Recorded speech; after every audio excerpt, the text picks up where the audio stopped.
so for this project, what you're going to do is you're going to create a new creature, and I've given you a couple examples at the top here.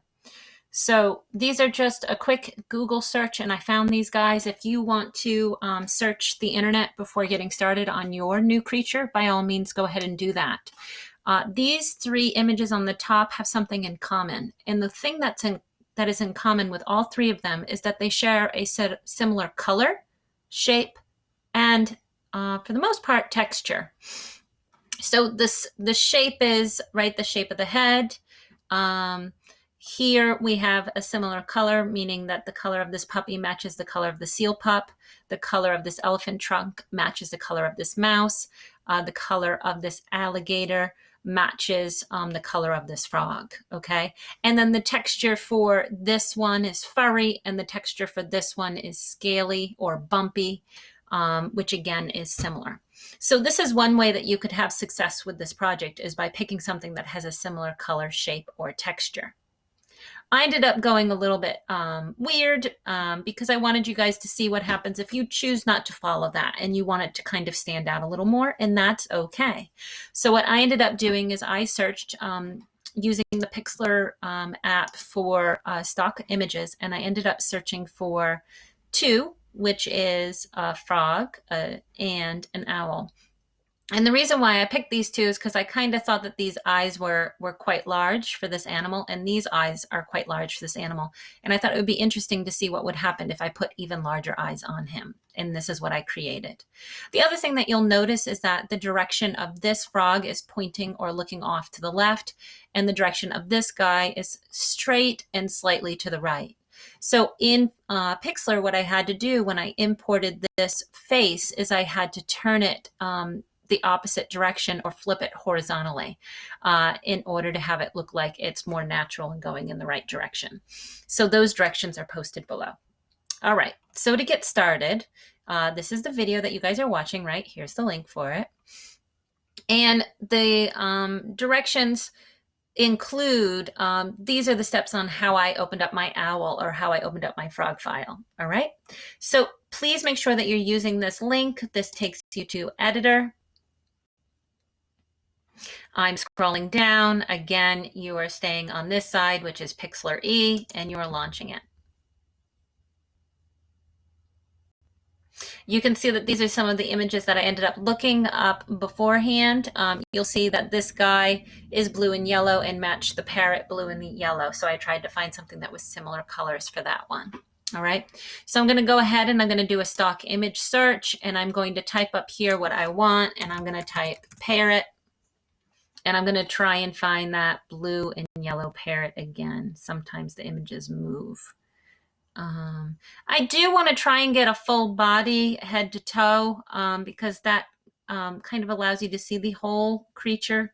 I seem to not be, oh, here he is. And then please remember, we got to go to web. We don't need, the higher the pixels, the slower the RAM, or the more bogged down your computers become. So if you want to practice patience today, by all means, try this out. But I find the web works the best. So apply. And here I have my first image. Okay. Now I'm going to come back up and I'm going to do stock search again. And I am going to come back up to my stock search, and I'm going to do fish. Let's see if I can find that same blue fish as I did before.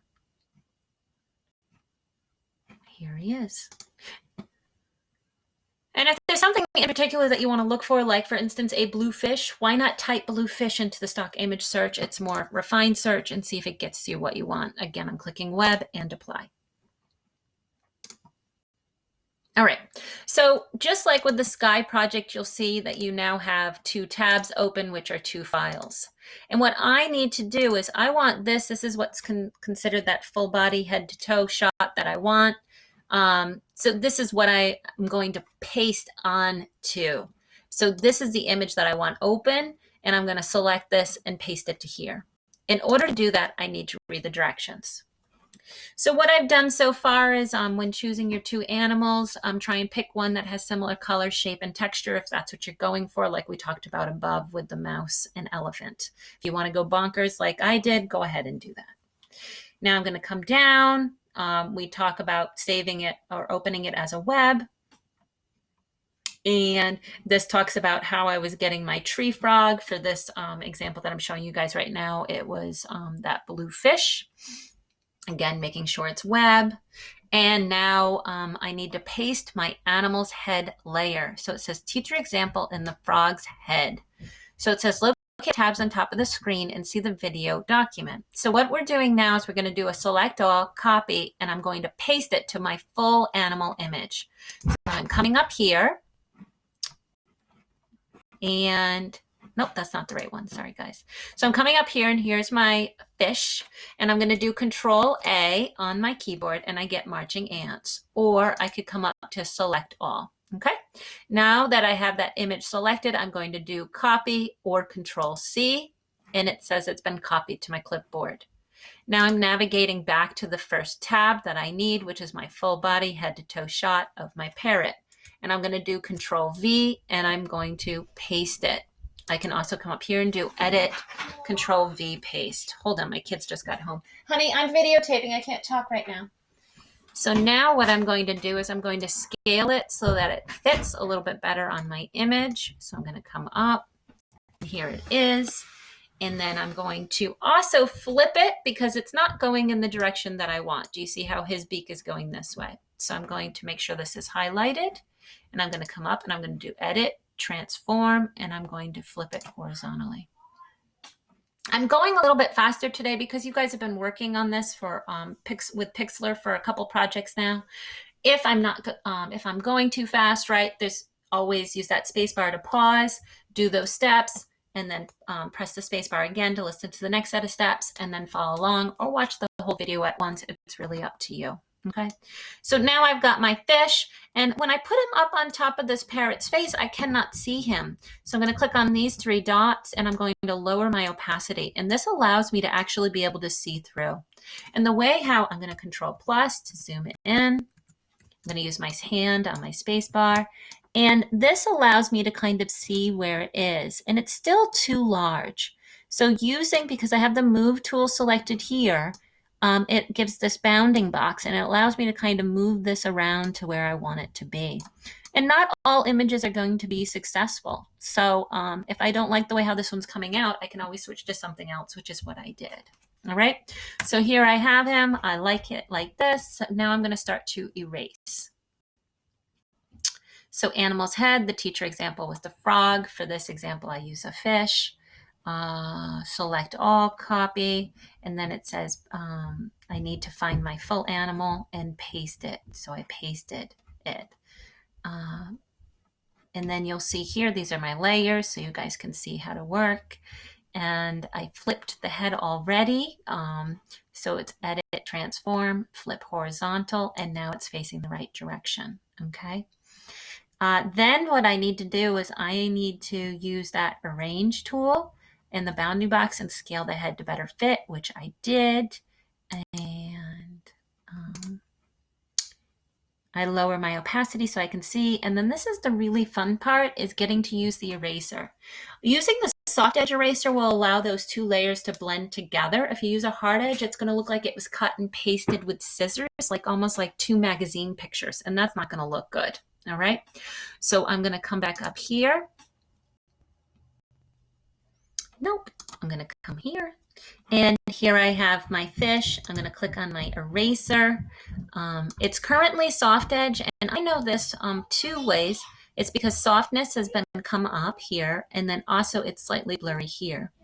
I'm going to make, I think the size will actually be okay, but I am going to lower the opacity so that it's taking me a couple times to erase to get it. All right. So now what I want to do is Control plus zoom in even further. I think I might want to get my brush to be a little bit bigger.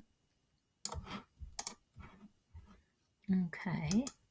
And I'm just going to click a couple times down here by the throat of the bird. And by doing that, I'm hoping that it'll look like it's blended. That's all I want to do.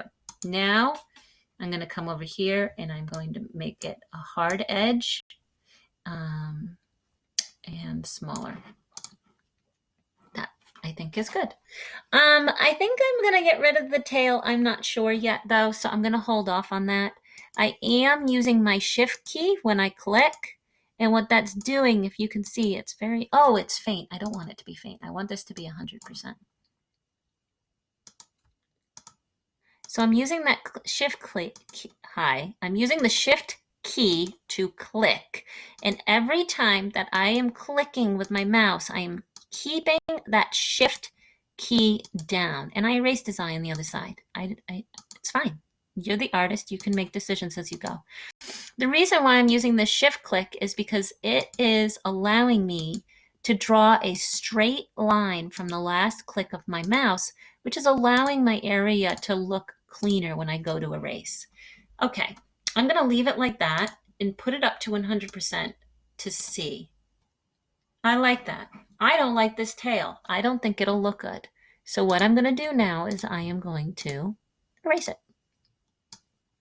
And then, because I did a nice edge around, now I can go back up with a larger brush and I can actually erase the rest of this. And I'm going to zoom out. No, I'm going to put my hand on my space bar. Okay.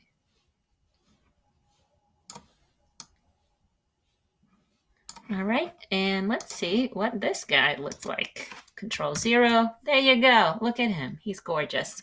And I might even go back in with the soft edge eraser and clean this up a little bit, but here is my brand new creature. So now it says, begin to erase your head so that it blends in better with your image. Once you are done, turn the opacity back up to 100, which I did. And then these are the directions on how to turn your opacity back up. Zoom in and zoom out. Visibility. So here, by turning this on and off, it makes my layers visible. Arrange in the move tool, you can click V on your keyboard to get that really quick. That also allows you to change size. I just didn't want to add that. I felt like it was too much. Get rid of your marching ants, and if you make a mistake, don't forget to undo in your history. So to save, you're naming it NC for new creature. All right. So I'm going to come here. I'm going to go up here and I'm going to do file save. And I am Farrell. You are not. So type your last name. NC for new creature. It doesn't matter which one you do first. It's on JPEG, so I'll just do it. I scrub it all the way up to 100. I press download. And there it is, waiting for me.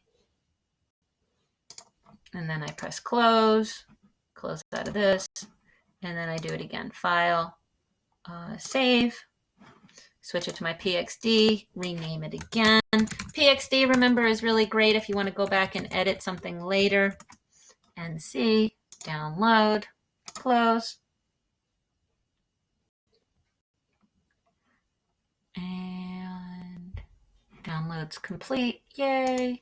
And this window is ready for me to close. All right, and then just so you guys can see, this is the other one that I did. So I got this frog here, and I had this owl, and then I pasted his head on top. All right, so have fun with this project, experiment. Please make sure that you're using all of the resources available. Those resources are in this document, including the directions that I typed up for you guys, and obviously the video that you're listening to now. And when it comes to what is Mrs. Farrell grading me on, it's right here. Okay, so I'm just grading you on the fact that you combined 2 stock images from Pixlr. You used a soft edge brush to blend them, eraser brush to blend them together. All right, have fun.